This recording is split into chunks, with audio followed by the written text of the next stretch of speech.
Welcome back to American Arms, ladies and gentlemen. As you can tell from the title of the video, today we're going to be taking a look at the DS Arms SA58. This is the 18-inch Bush Warrior. It's a pretty awesome battle rifle in a lot of ways.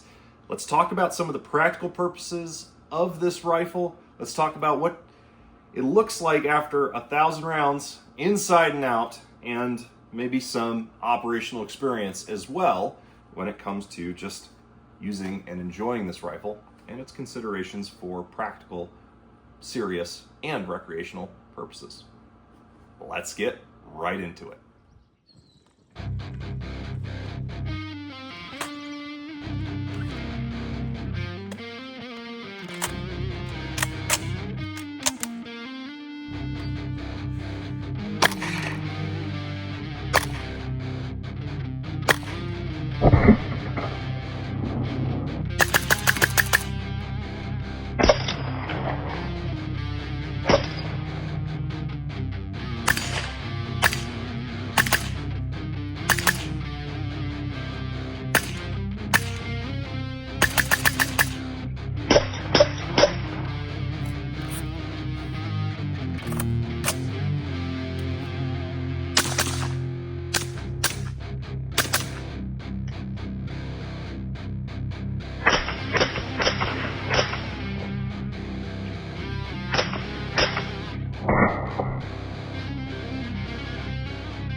Alright, so this is a paratrooper model of the FAL.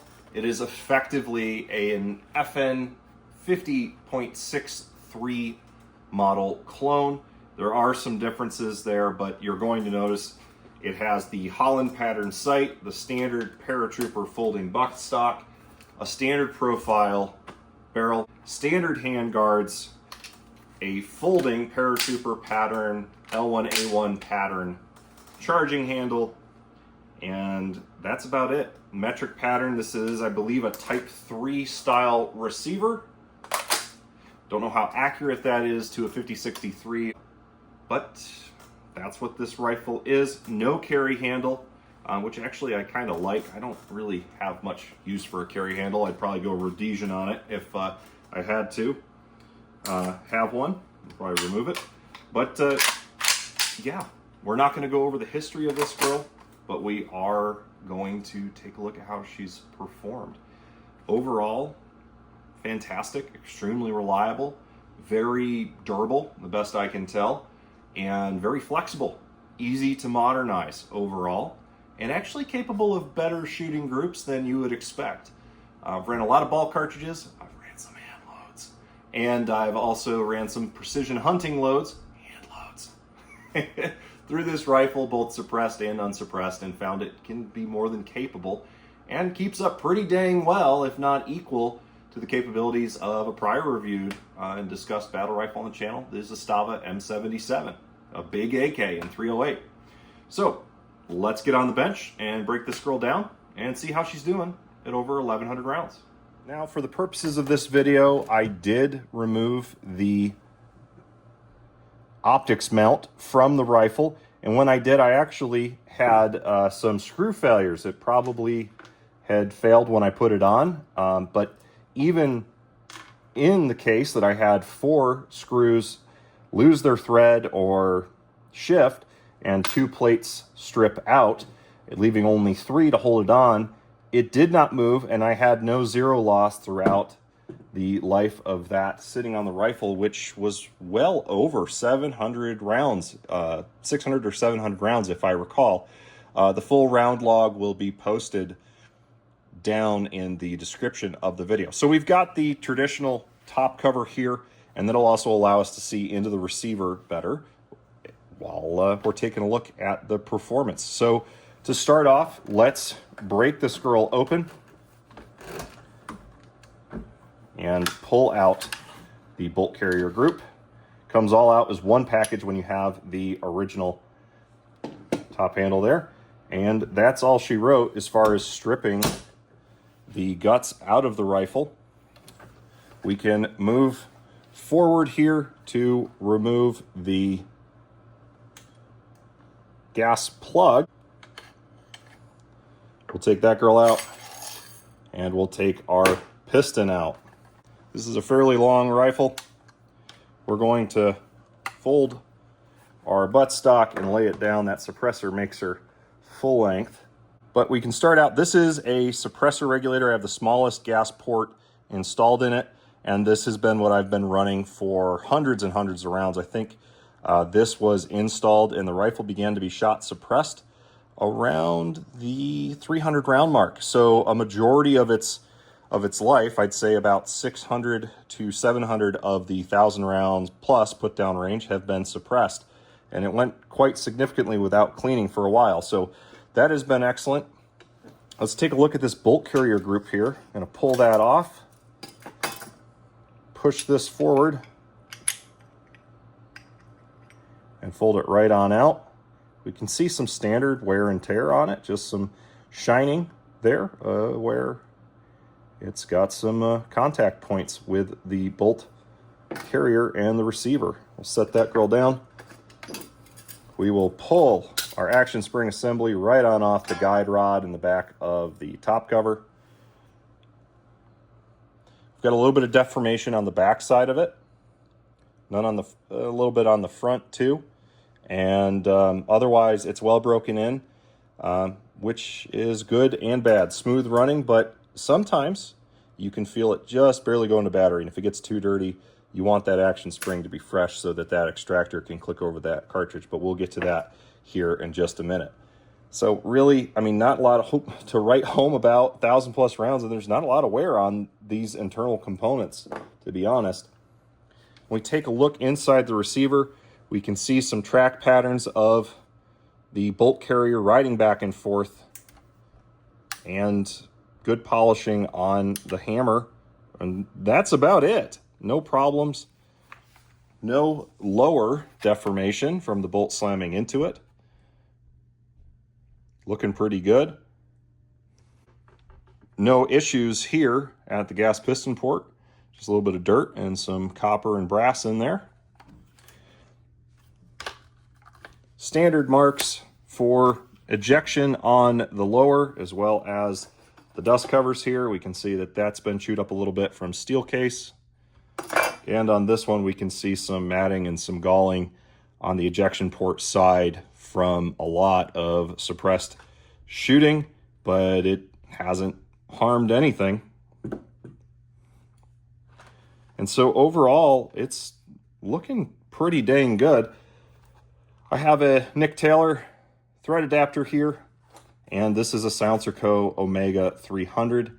And yes, you might have noticed there's a little bit of a bulge in it. That is a story for a different time. And it just came back from SciCo's warranty department, still having that in the sleeve, but the suppressor has been corrected. But we'll get to that later on.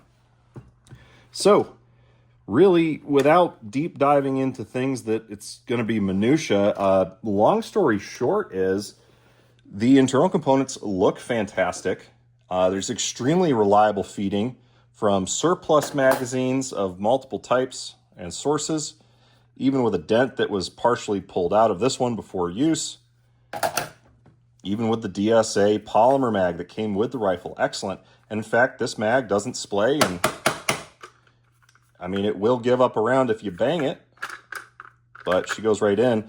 The only thing is when you're shooting from the bench, this one sometimes likes to pop the last round out of the mag, out of the feed lips there, for no particular reason. So are they good? Yeah, they work pretty dang well, sample size of 1, but there might be some idiosyncrasies with them. And ultimately, while these do save weight and they're $20. They're quite affordable. Get yourself some surplus. This is an aluminum, steel mags, and then if you can find them, 30 rounders are available. These magazines are actually available in 5, 10, 20, and 30 rounds, and there's a 50 round Pro Mag drub out there, and there's an X Products. They used to make a drum magazine back in the day for the FAL. Those are ridiculously rare as well as extremely high cost when you can find them. Shout out again to the gentleman from Montana who donated these magazines. Appreciate you, brother. And they've been very helpful in performing the initial 1,000 round overview of this FAL. So that's the long and short of it. It looks pretty good internally, and there's no issues with the firing pin. One of my favorite points about the FAL here compared to, let's say, the AK, if we're talking about the Zastava M77, is that like an AR-15, it's kind of easy to get that bolt carrier group apart, sans the extractor. It's one pin, and here comes your firing pin spring and your firing pin. We've got no problems here. No bending, no cracking, no issues. Just a little bit of finish loss from where it's rubbing. It's doing just fine. If we stick that in, push it all the way forward, we can see the protrusion is more than acceptable. And it's a good looking piece of kit. It's just, there's not a lot to say about it other than, you know, the action spring is taking a little bit of a set, and I might just get another one. So it's got a fresh one. And that's happened within the last 200 rounds. So, you know, that can be from overgassing it. The regulator has been extremely easy. It has gotten tight, but I just cleaned this rifle thoroughly. And it's extremely easy to move, but it doesn't jump around while it is being fired. You can see I've got a pick rail mounted to the handguard here with a ProTac by Streamlight. So easy to slap a light on even without putting $100 to a $200 rail on it. So let's get this girl back together and talk about some operational experience and some things to consider when you may be looking to get an FAL and potentially modernize it or buy one of the more modernized variants from DSA. So with this rifle, there's going to be a lot of people saying that this is antiquated, out of date, obsolescent, obsolete, and in some regards they may be right. But at the same time, the FAL, as far as feature set, ergonomics, compatibility, even customization, isn't that bad and is really just missing the attention that it might deserve. Most people take a look at AKs and ARs, and they do dominate the market for very good reason, and the AR is an exceptional platform. But when it comes to 308 battle rifles, or even 6.5 or any larger cartridge, larger intermediate cartridges or short action cartridges, full power but short action cartridges, the FAL is often ignored. Honestly, I don't know why DS Arms isn't making an FAL in 6.5 Creedmoor, in 7mm Odd 8, in, heck, I mean, you could put it in 6mm Creedmoor. You could, anything that's 308 compatible, these magazines will definitely function with it, and it would work really well. Shoot, the little OSW models that are in that 12-inch range, even the tiny little guys that are super small, they're like a 10-inch or a 7-inch ridiculously small 308 barrel, chamber those in 8.6 blackout just for giggles. They would definitely sell. And I think what really stops people from considering the FAL as a modern option in 308 or larger short action cartridge is the fact that it is not offered in many. You would have to custom build one, and that's genuinely not that hard. You need a barrel vise, an action wrench, and that's pretty much it. You can modify to your heart's content. Like, DS Arms may be the only game in town for FALs from a larger manufacturing standpoint, but they have pretty much everything you need to be able to make your own FAL at home. And you can, if you get the right barrel, you could have some form of a special little project that nobody else has pretty quickly. And I just don't know why DSA doesn't offer it, because these rifles seem to be in relatively high demand when it comes to gun shops. One of the only online retailers I'm aware of is Atlantic Firearms, and they seem to pretty consistently sell out of their different models. And DSA offers a lot of models. This is just one of, I think, probably almost 2 or 3 dozen different listings that they actively have listed as production models. And they're supposedly coming out with a few more new accessories for the modernized examples. You have multiple choices in stock sets. You can adapt it to AR pattern or AK pattern stocks, or universal pattern stocks that go on a buffer tube. You can put a Picatinny rail adapter on the back end of the lower. There's so much that you can do. The capacity is great and very reliable with properly built magazines. 20 is your standard, as is with an AR-10 or anything else. People rave about how great the SCAR 17 is. Where do you think the magazines came from? Does that, without the little front tab, look familiar to a SCAR owner, to a SCAR 17 owner? That's because this is the same magazine. You can take an FAL mag, cut a mag release hole in it, and nick the tab off the front of it or punch it in, and now you have a SCAR 17 mag. You could do the reverse if you wanted to on a SCAR 17 mag. You put a tab on it or punch it out, and then just cut a notch into the back rib, and boom, you have a FAL mag. They're the same magazine, and it's derived from the Browning Automatic Rifle magazine. It's a really good magazine. It's really reliable. One thing that's a knock against it, though, is that out of the box, this has an atrocious trigger. It's super heavy, and a lot of that's just from the trigger return spring. I'll be honest, I modified this one. I took about 2.5 coils off of it, stretched it a little bit. I polished the trigger return spring plunger. I polished the pocket that it pushes into on the trigger, and I also polished the sear engagement surfaces. I didn't hone them really. I didn't remove any material. I just cleaned it up, and it went from probably a 9-pound trigger to right around, with minimal to no creep, about a 5 or 6 pound trigger. It's military pattern, but it's very manageable. There is a little bit of creep here and there. It could be better, but watch this reset. Right there. Super short, easy.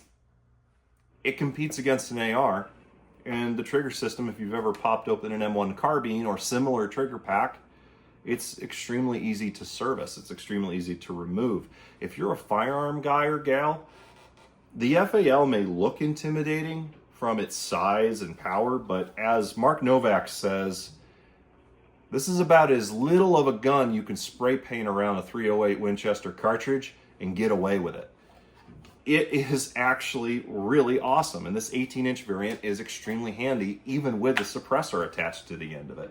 Without the suppressor attached to it, whether you're running a thread adapter, whether you're running the DS Arms medium contour with the standard 5/8 by 24 thread, or you're just running the standard FN-FAL metric pattern, I guess we'd call it a compensator, not really a brake, that muzzle device works great, shoots really flat. It's actually a really light, very center balanced. I mean, right through the mag well. This thing handles fantastic. So from a practical standpoint, it's got a lot going for it. What really knocks it down, both functionally, and I can confirm this, as well as what people think from a review standpoint of do I want that rifle or not, is it is a tilting bolt design, a rear locking tilting bolt design, and it has an infinity regulator for a gas regulator. In a lot of ways, that's great, especially on the civilian market and the variety of .308 Winchester and 7.62 NATO loads that you can find. But on the other side of things, it confuses people. They'll run it all the way closed and the rifle will kick like crazy and beat itself up. They'll run it too open and they'll have weak ejection. They'll have failures to extract, failures to eject, failures to feed, nose diving on cartridges. because they're not gassing it well enough. And there's instructions out there. DS Arms has instructions in the owner's manual that you receive with your rifle in your hard case that the rifle comes with. It's actually a pretty nice rifle case for taking to and from the range and taking hunting and stuff. So overall, I think the rifle is excellent, and the amount of variability that you have in barrel length, sights, optic mounting, hand guards. It may not be a lot of choices, but they're good choices. You're able to pick and choose what you need for your rifle and move forward with it. I think it's a really excellent platform, and it could do a lot better. It could be very much akin to the AR in many ways, or at least the AK, in modularity and user serviceability if people had interest in it. So I'm kind of an FAL fan. I bought it because I thought it was cool, and shooting it 1,000+ rounds, I'm really in love with it. But yeah, that tilting bolt design can cause problems. If you dunk this sucker in a bunch of mud and grit, it'll keep running, but if you keep doing it and you don't give it enough gas and it's not lubricated properly, it'll start to hang up.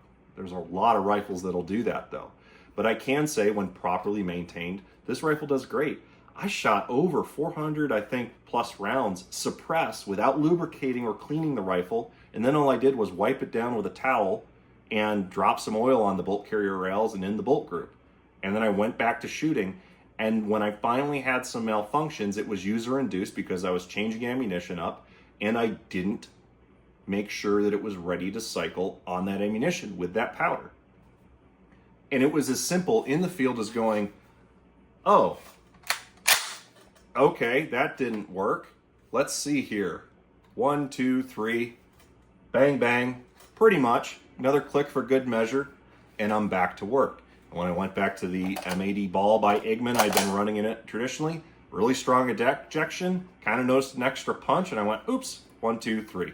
With a gloved hand, it's not a problem. You can, even when it's boiling hot, flick it enough that if your regulator's not locked up, you can adjust on the fly. But most likely if you're hunting or using this for serious social purposes, let's say, or for defensive use, you have a dedicated cartridge that you're using in the rifle, and you're probably tuned for it with firm ejection and reliable cycling. It's just a part of the design, and I think it's a bit of a neutral point. You just have to know how to use it. It's a tool.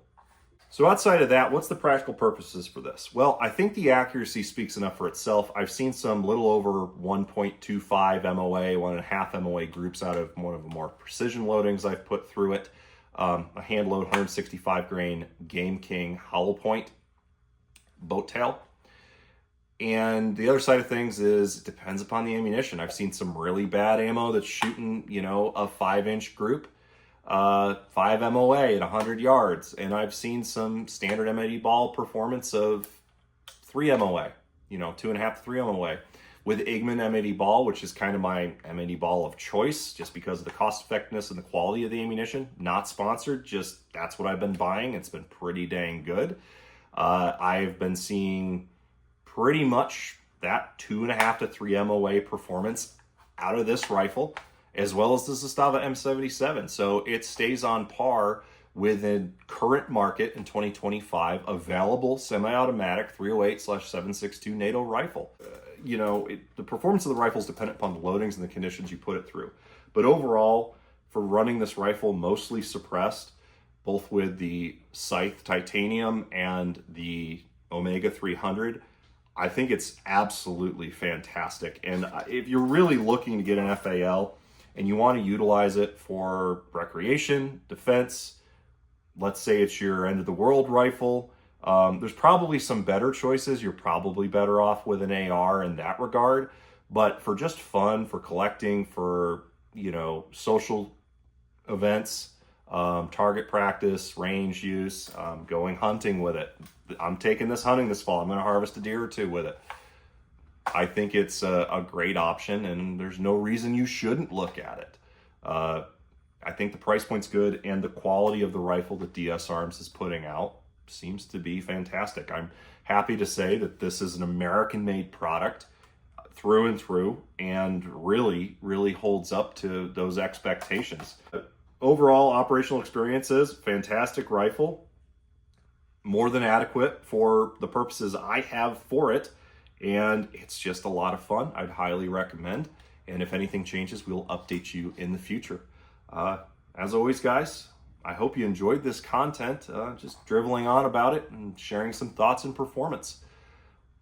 As always, God bless, keep your powder dry. I'll see you in the next video.